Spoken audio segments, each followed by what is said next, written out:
the Son, and the Holy Spirit. Amen. Ang mabuting balita ng Panginoon ay ito sa Lucas 20:5.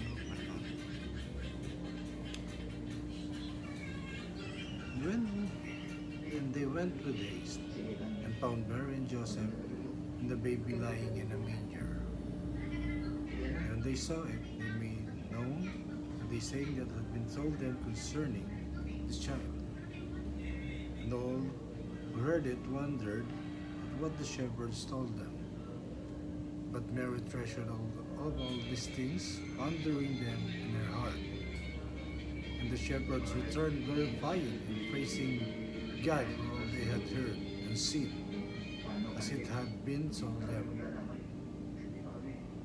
At the end of 8 days, when he was circumcised, he was called Jesus, the name given by the angel before he was conceived in the womb. Ang mabuting balita na ating Panginoon. Puri ka na ito. Happy New Year mga kapatid. Ngayon ay January 1, 2026. At sinimulan po natin yung pagpasok ng taon na masaya, produktibo. Siyempre, yung pagkapala ng Panginoon na binigay sa atin ngayong araw na to dahil maganda yung pagpasok ng taon natin. At andito tayo sa trabaho.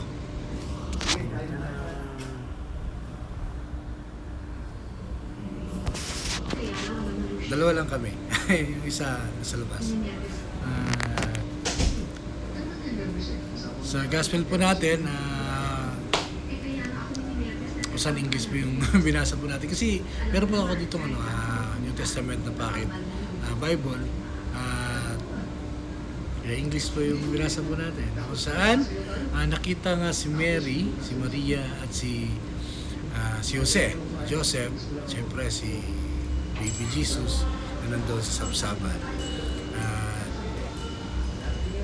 Natuwa nga po si Maria dahil sa nangyari yun, dahil itong mga bisita na pumunta doon sa Bethlehem pambisitahin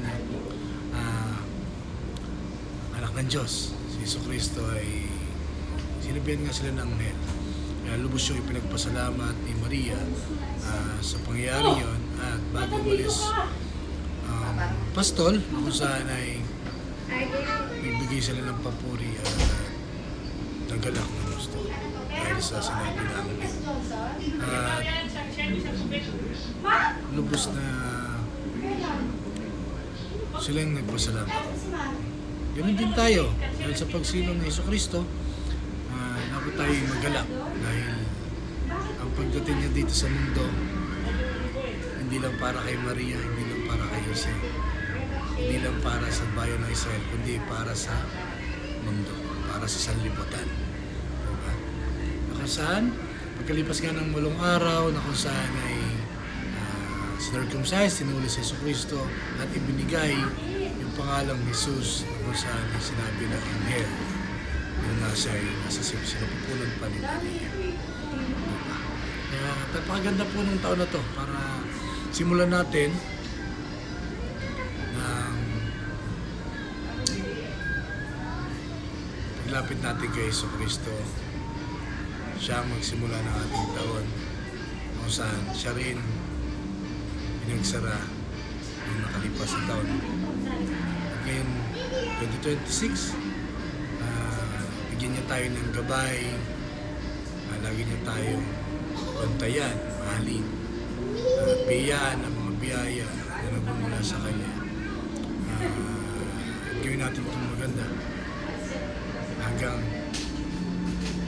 sa pagtatapos ulit ng taong 2026.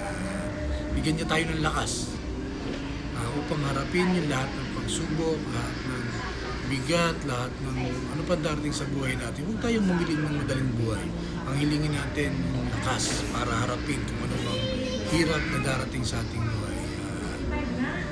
Yun lang. Sa akin, ayun ang hinihingi ko eh. Ayoko nang madaling buhay.